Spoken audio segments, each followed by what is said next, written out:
Sejam bem-vindos ao canal Reflexões Católicas. Aqui você encontrará lindas mensagens que lhe fará refletir a importância da presença de Deus em nossas vidas. Quem foi que falou isso? Se foi Teresa d'Ávila ou se foi Teresa do Menino Jesus. Que o nosso coração, a nossa vida, é como um castelo.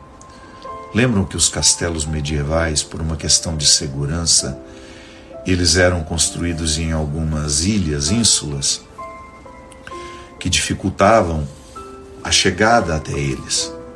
Então, o castelo sempre tinha uma porta que baixava, que unia a ilha ao continente, ou a pequena ilha ao restante da cidade.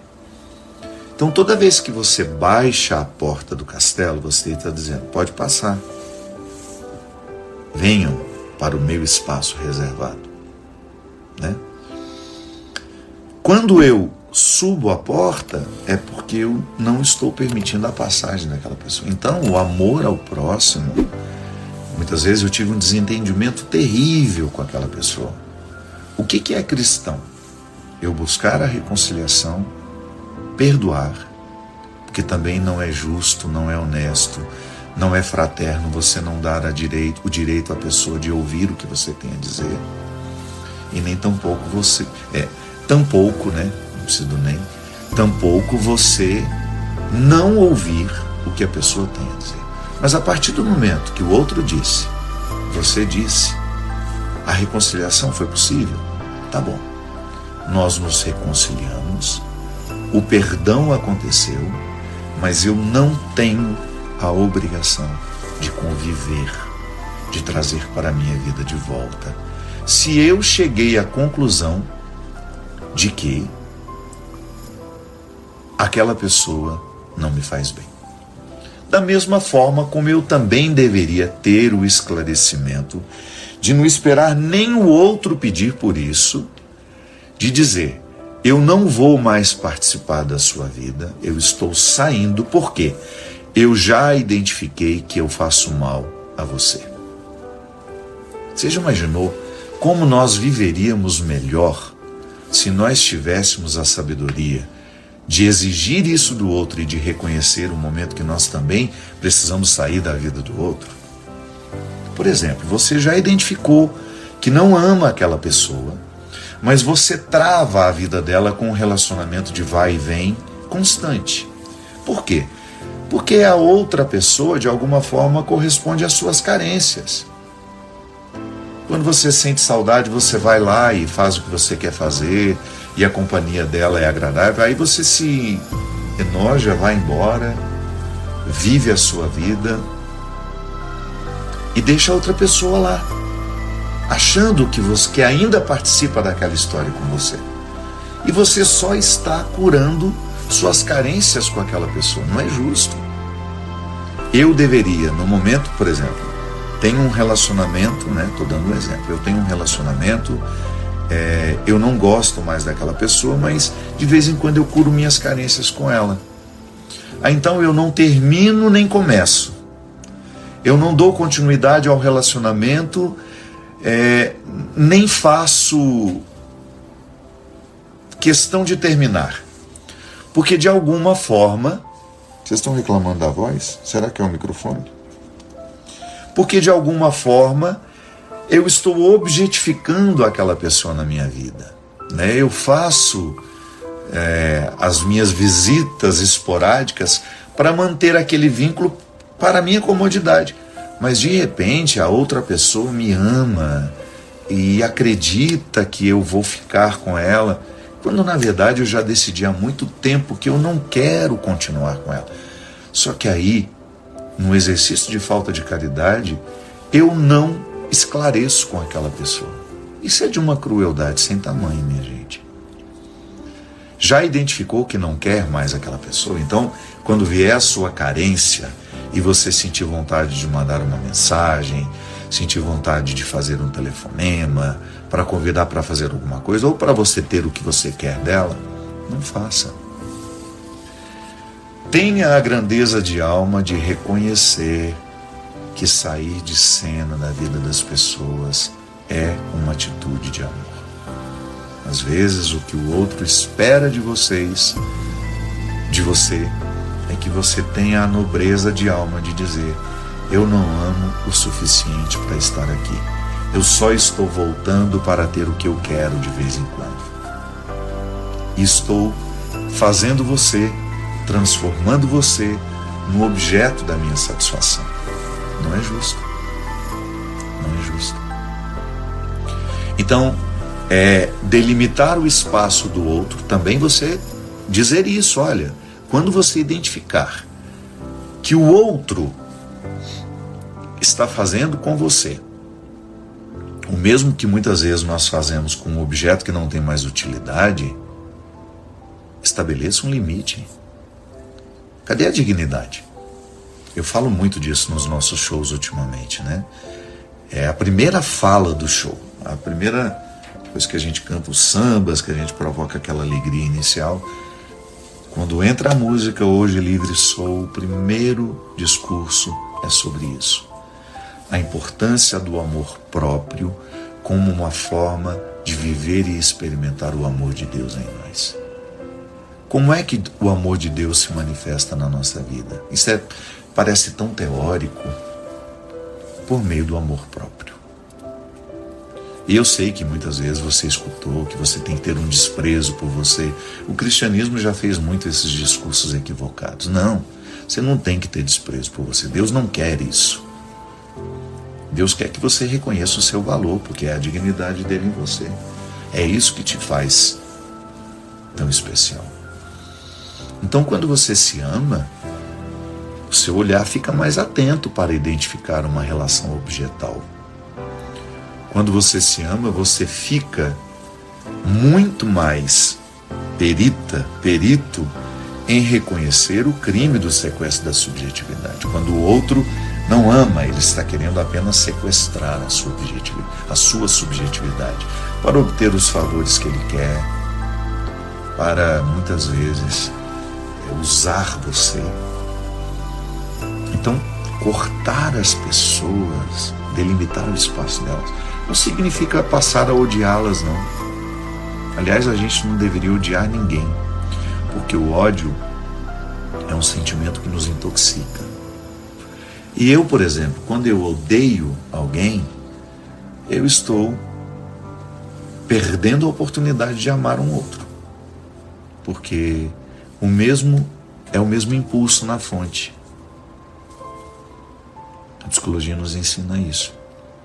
O mesmo lugar que provoca o ódio, na minha mente, que é o cérebro que produz isso, o mesmo lugar do cérebro que fabrica o sentimento do ódio é o mesmo que fabrica o sentimento do amor. Eu não consigo fabricar os dois ao mesmo tempo. Se eu escolho odiar alguém, dificilmente eu consigo amar alguém naquela hora. Então, para que eu vou escolher odiar se eu já sei que o ódio é um sentimento que me intoxica? Então, eu quero ter a sabedoria de poder despedir-me das pessoas, dizer: olha, obrigado, o nosso tempo de proximidade já deu, reconheci que você faz mal a mim, eu faço mal a você, mas agora vamos cada um para o seu lado, viver a sua vida, e não há ódio. Vou dar um exemplo muito simples para vocês. Em muitos momentos da minha vida, pessoas se apaixonaram por mim. Eram próximas a mim, se aproximaram de mim por causa do padre que eu sou, e muito honestamente começaram a fazer uma busca espiritual ao meu lado, e lá pelas tantas vêm e me dizem: eu estou apaixonada por você e preciso que você me ajude. Primeira coisa, eu não posso ajudar se eu sou o problema. Na verdade, a pessoa faz a confissão, talvez numa esperança de que eu vá corresponder,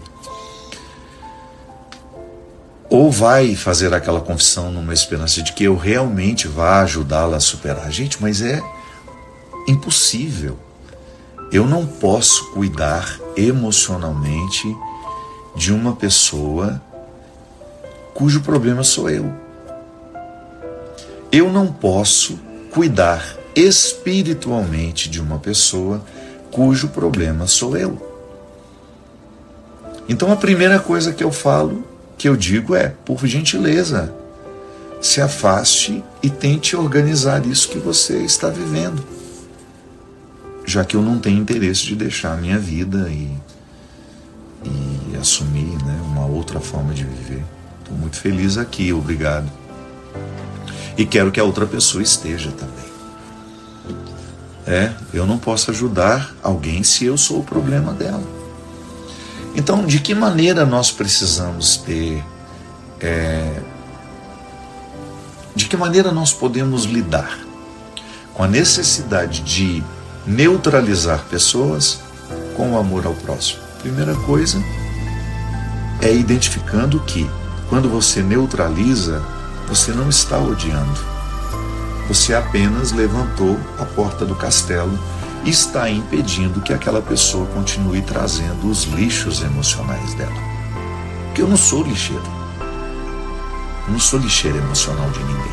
Eu não posso ser o depósito do lixo emocional de uma pessoa. Ah, mas ela não está bem, tá bom, então ela vá procurar ajuda com quem pode ajudar. Eu não posso ajudar alguém cujo problema dela sou eu. E às vezes, isso já me aconteceu muitas vezes e até recentemente, de uma pessoa de me achar ingrato, porque fez muito por mim e tá certo, tudo bem. Eu reconheço o que o outro fez por mim, o que o outro me fez de bom, mas eu também reconheço o que ela me fez de mal. A pessoa, por melhor que ela seja, ela não só nos traz coisas boas. A pessoa, por melhor que ela seja, ela não só me oferecerá coisas boas. E eu tenho o direito de fazer a matemática. O que é bom, eu guardo comigo como uma forma de gratidão, mas eu não quero que aquela pessoa continue invadindo a minha vida para julgar sobre mim um lixo emocional que não me pertence, porque é um problema dela. Ela precisa se resolver. Ela precisa amadurecer. Ela precisa acordar para a vida. Porque eu, particularmente, minha gente, eu tenho muita dificuldade com quem não é capaz de reconhecer os problemas que tem. Eu acho que de todos os defeitos que eu tenho, este é o pior. Eu não tenho paciência com quem não se resolve. Com quem fica naquela lenga-lenga a vida inteira, sabe? Eu não estou dizendo que talvez eu também não seja assim, né? É que eu acredito que cada um precisa ter as rédeas da própria vida. Eu não posso ficar julgando as rédeas na minha vida nas mãos do outro e dizendo, comande por mim. Ou então, me vitimizando eternamente e julgando todas as responsabilidades que eu deveria ter assumido nas costas de uma outra pessoa. Não tenho paciência. E às vezes a minha paciência é muito curta nessas situações. E eu até fico me analisando, né? Por que que eu sou assim? Não sei se é porque desde muito menino eu precisei assumir a minha vida. E vou te falar uma coisa, eu tenho muitas amizades qualificadas, mas muitas. Eu não sou aquele que conta nos dedos, não. Os meus dedos não cabem as pessoas, os bons relacionamentos que eu tenho. Inclusive, são até pessoas com as quais eu não me encontro regularmente. Cujas pessoas, né, estejam aqui dentro da minha casa o tempo todo. Não. Porque é impressionante como a proximidade não é garantia de intimidade. Às vezes eu sou próximo de uma pessoa, mas não tenho um pingo de vontade de ser íntimo dela. Um exemplo, a pessoa que trabalha na mesa ao lado, na sua vida, põe aí. na mesa ou no balcão, seja lá onde for. Às vezes você tem uma proximidade enorme com aquela pessoa, passa mais tempo com ela do que com a sua própria família, e você não tem um pingo de vontade de desenvolver intimidade com aquela pessoa. Por quê? Não sei explicar. Tem explicação para a lógica da empatia e da antipatia? Você tem até um princípio filosófico do Martin Buber que eu gosto demais, você já cansou de me ouvir falar dele, porque eu acho que ajuda a explicar muita coisa. Que a pessoa que eu gero quando estou com a outra, eu não gero com ninguém mais. Então, se a pessoa que eu gero com você é bacana, eu vou sempre querer estar com você. Se a terceira pessoa que eu gero com você não é bacana, eu não quero mais ter contato. É natural isso. Antipatia, simpatia são regras que nós não temos muito domínio. Você chega, de repente aquela pessoa invade a sua vida de um jeito tão agradável, sabe, que não é uma invasão emocional negativa. Ela invade porque ela te deixa absolutamente à vontade. Ela não te impõe a presença dela. Então você fica encantado com aquela pessoa e em pouco tempo você quer ser íntimo dela. Proximidade não é garantia de intimidade. Então, muitas vezes eu tenho amigos íntimos que não são próximos. Isso é interessante demais, porque você também experimenta isso. Então eu tenho muitos bons amigos que são íntimos, nem sempre próximos. Pergunte a eles se eu tenho o hábito de ficar com lamúrias. Boa parte dos meus conflitos eu passo sozinho. Até aqui dentro de casa. Taninha, que é minha alma gêmea na vida, né? O Everson, que é meu melhor amigo. Toninho, que faz parte dos meus melhores amigos. A Tânia, lá de Belo Horizonte. A Cristiana Gutierrez. A Maricota, aqui de frente de casa. A Teca. Pergunte para eles. Às vezes eu volto para casa carregadíssimo, assim, pesado, com os problemas que eu estou enfrentando, com as dificuldades que eu lido, porque não é fácil. Cada um tem a sua batalha. Eu não descarrego em ninguém. Mas, claro, tem gente que não é assim. Tem gente que tem necessidade de descarregar. Agora, eu, particularmente, tenho muita dificuldade com quem facilmente terceiriza os seus demônios. Também é uma coisa que a gente fala muito nos shows ultimamente. Tem gente que terceiriza o demônio. Ah, vem aqui em casa fazer um exorcismo para libertar a minha vida do demônio. Assim é fácil, né? Oração não é mágica. Qual que é o exorcismo que funciona na nossa vida? Quando você fecha as portas por onde o diabo entra. Diabolos, do grego. Tudo aquilo que separa, tudo aquilo que divide, tudo aquilo que provoca confusão, tudo aquilo que dificulta a nossa inteireza humana, tudo aquilo que nos superficializa, tudo aquilo que nos artificializa. E essa rede social está cheia de diabolos. Está cheia de situações diabólicas, está cheia de fofoca, está cheia de gente que se interessa pela vida alheia o tempo todo e divulga a vida alheia o tempo todo e quase que nos convence a fazer mal. Tudo bem, tem gente que vive disso. Agora, eu não quero nutrir a minha alma com isso. O que da vida do outro me interessa? Não sei. O que da vida do outro eu quero saber? Se for alguma situação que eu possa ajudar. Agora, a vida do outro é do outro. Olha o princípio da alteridade. Isso é filosofia também. Vida do outro. Meu Deus, como são princípios elementais, básicos da vida humana, que às vezes a gente esquece, porque nós estamos evoluindo. Eu nunca vi como que nos dias de hoje nós estamos em franco processo de involução.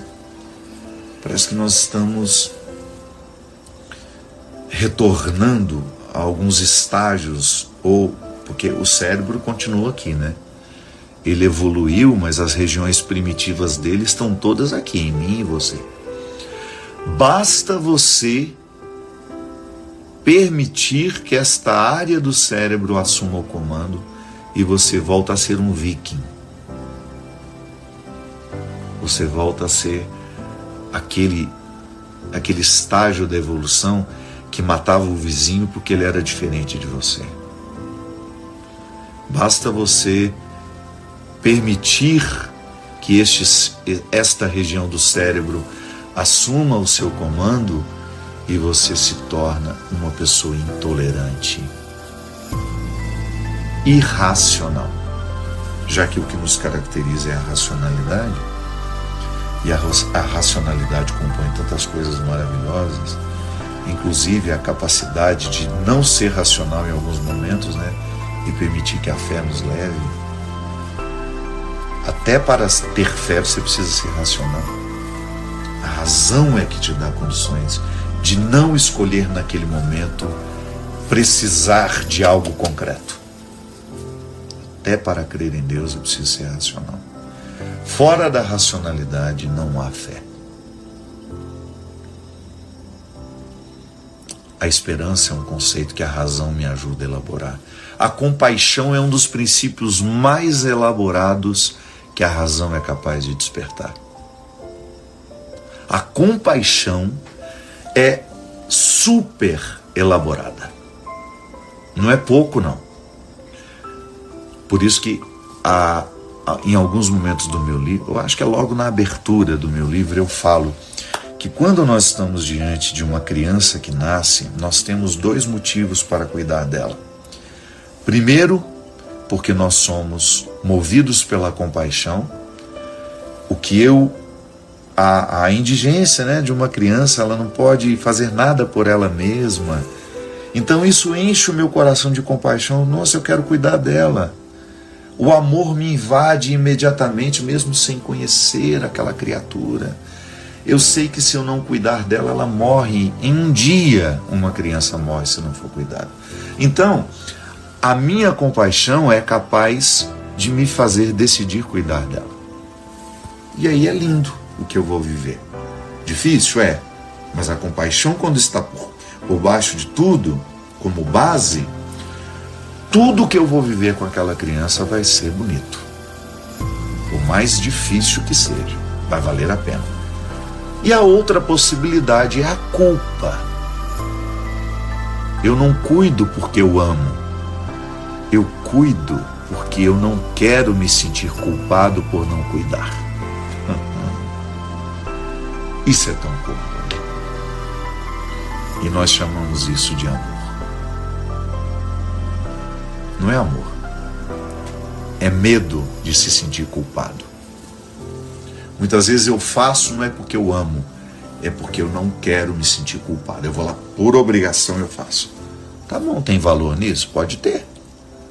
Mas viver disso o tempo todo, meu Deus do céu, é muito cruel. Viver disso o tempo todo é extremamente cansativo. Por isso que a elaboração da compaixão é um princípio cristão. Eu preciso ser um homem de compaixão. Mas como conciliar a compaixão com a necessidade de estabelecer limites para o outro? Pois é, às vezes por compaixão. Compaixão significa que você está partindo de você.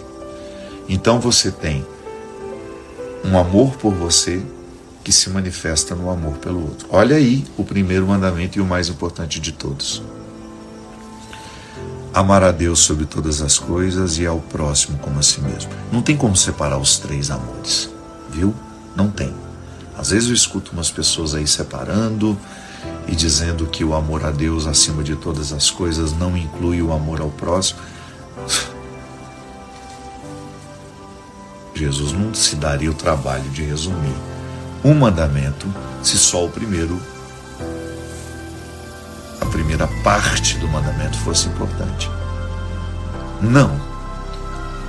As 3 dimensões do amor são essenciais para quem quer ser cristão. Amar a Deus acima de todas as coisas, acima de todas as pessoas. Difícil, nossa Senhora. Quando uma mãe perde um filho, quando você perde uma pessoa que você ama, e você entende isso. Ao próximo como a si mesmo. Veja que é um movimento. Então, o princípio de compaixão que me leva a ter respeito pelo outro, também me leva a ter respeito por mim. Eu estabeleço um limite para que você não ultrapasse, porque você está me desrespeitando. Quando você desrespeita o que eu escolho viver, o sagrado que eu quero construir para mim, eu tenho o direito de dizer para você, esta é a porta de saída. E você tem o direito de dizer para mim. Você tem o direito de olhar para mim e me dizer, Padre, você me faz mal. Fábio, se tem liberdade para isso, você me faz mal. E eu tenho que ouvir o que você está me dizendo, refletir sobre isso e acatar o que você está me pedindo. Não imponha a sua presença a ninguém. Não faça isso. O mundo tem bilhões de pessoas. Por que você vai insistir em bater na porta que já decidiu não querer abrir para você?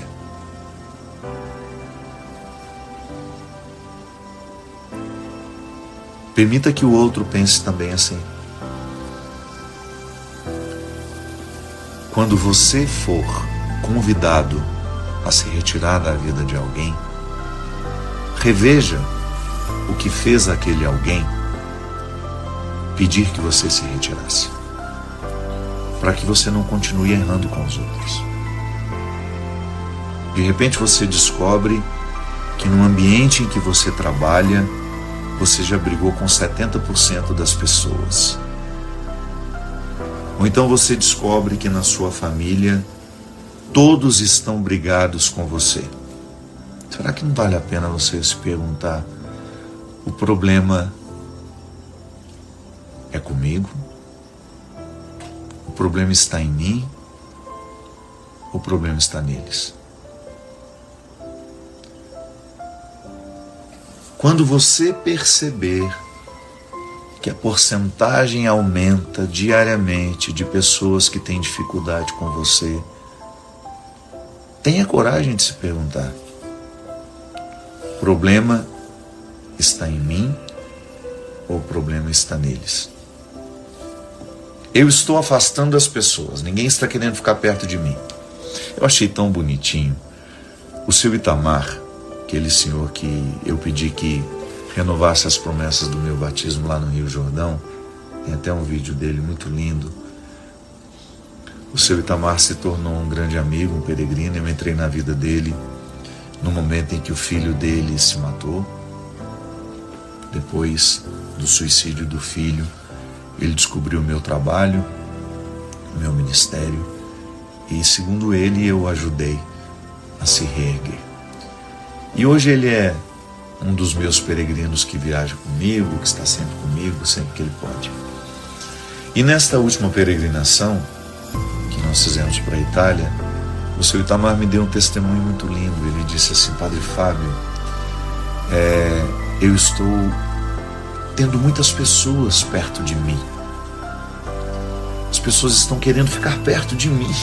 Eu achei bonitinho ele reconhecer isso. Aí de repente eu perguntei, será que essas pessoas mudaram e agora elas descobriram o meu valor? Ou fui eu que mudei, fiquei mais leve e naturalmente estou atraindo as pessoas para mim? É muito bom a gente pensar isso. Eu atraio as pessoas quando chego ou eu rechaço?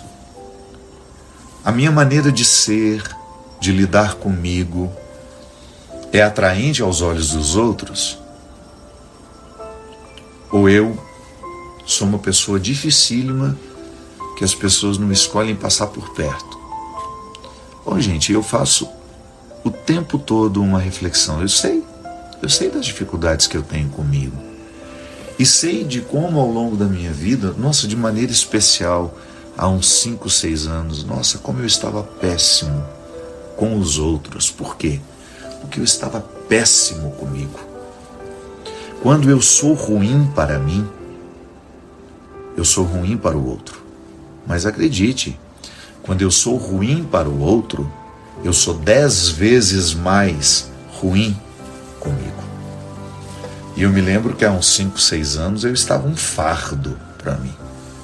E eu estava insuportável para os que precisavam conviver comigo. Não é que hoje eu esteja um docinho de coco, não. Longe disso. Estou longe de quem eu quero e preciso ser. Mas eu me sinto muito mais amável, muito mais paciente, muito mais tolerante. Por quê? Porque eu estou assim comigo.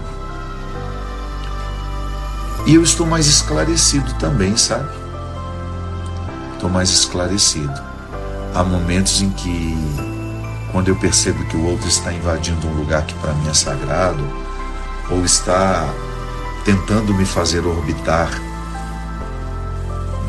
numa atmosfera que eu não escolho, de desconfiança, de rancor, de mágoa, de ressentimento. É o que eu falei hoje, né? Tem gente que tem prazer de fazer você voltar a um passado que você não quer mais, de uma página que você já fez questão de virar. Lá vem ela com os rascunhos. Meu Deus, que vontade de mandar para o inferno. É claro que a gente não manda. Você já virou aquela página e de vez em quando aquela pessoa na sua porta, ó, na porta das suas emoções. Olha isso, que coisa horrível do seu passado. Olha isso que aconteceu. A pessoa não vira a página dela e ela não quer que você vire a sua. Então eu não faço isso com ninguém. Eu não fico atazanando ninguém, não. Eu escolho isso. Porque eu não quero isso para mim, não quero para o outro. Então quando eu sou pesado para mim, eu estou sendo pesado para o outro, mas eu sou muito mais para mim. Então às vezes a gente precisa ter a sensibilidade de se perguntar: tá bom, o outro me indicou a porta de saída, não me quer na vida dele. O que eu fiz para que isso acontecesse? Posso corrigir em mim alguma coisa? Posso modificar alguma forma de pensamento que talvez esteja me colocando muito pesado? Posso modificar alguma forma de sentir? Porque eu sou aquilo que eu sinto, aquilo que eu penso, aquilo que eu falo, aquilo que eu faço. Eu sou um conjunto de coisas. E às vezes eu preciso interferir numa das instâncias que compõem o meu ser. Então é isso, minha gente. Que Deus nos conceda a graça de saber identificar isso. É por isso que não há possibilidade de falar de vida espiritual sem falar de autoconhecimento. Jesus disse: conhecereis a verdade e ela vos libertará. Conheça a sua verdade.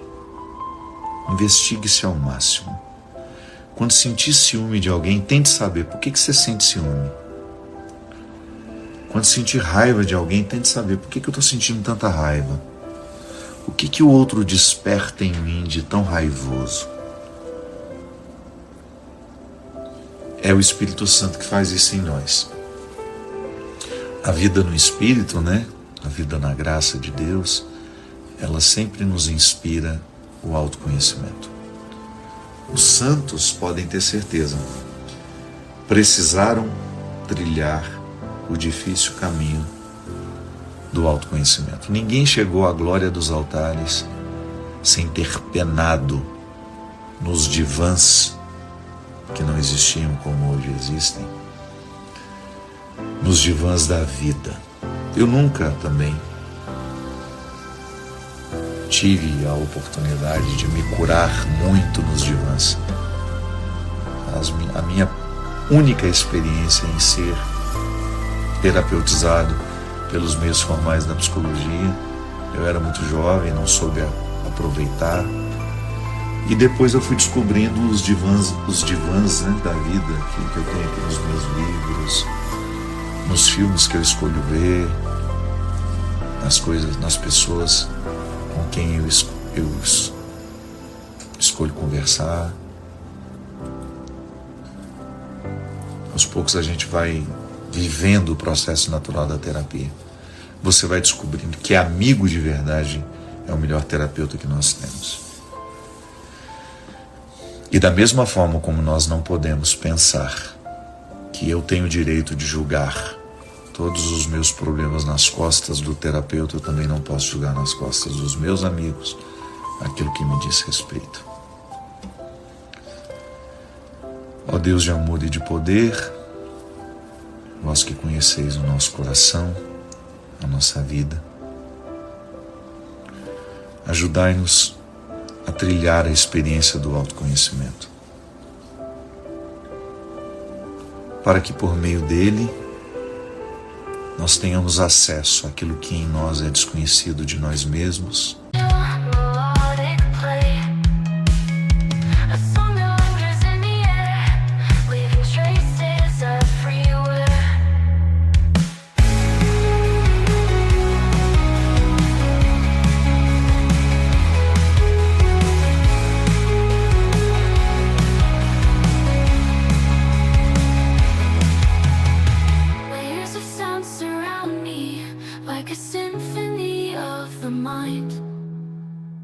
an art rock masterpiece unfolding in a melody so kind.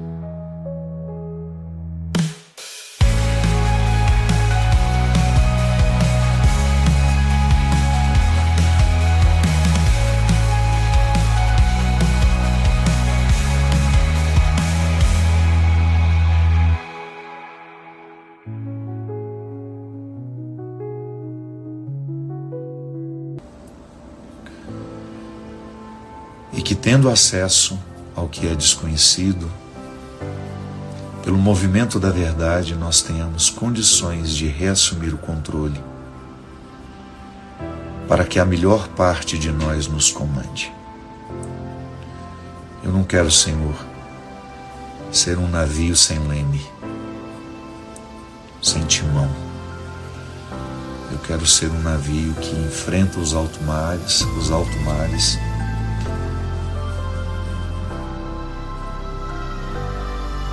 com controle. Não controle como tantas vezes nós entendemos, Senhor, mas aquele que me dá condições de saber para onde estou indo. Que no alto mar eu tenha segurança de saber que, apesar do perigo, é nele que eu preciso estar. Derrame sobre nós, sobre a nossa vida, a bênção do Deus Todo-Poderoso, Pai, Filho e Espírito Santo. Amém.